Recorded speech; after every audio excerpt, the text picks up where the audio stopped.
Hi everyone. Today we will talk about how to solve Twitter dice problem.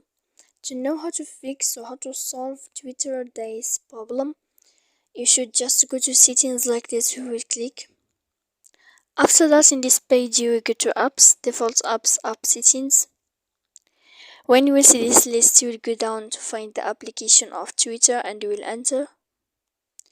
When you will see this page, you will go to click for stop. Then you will enter to storage. After that, in this page, you will click clear cache, and then you will go to click clear data. And after all that, you can turn off your phone so that you can know how to fix or how to solve Twitter dice problem. So please don't forget to support us by like and subscribe.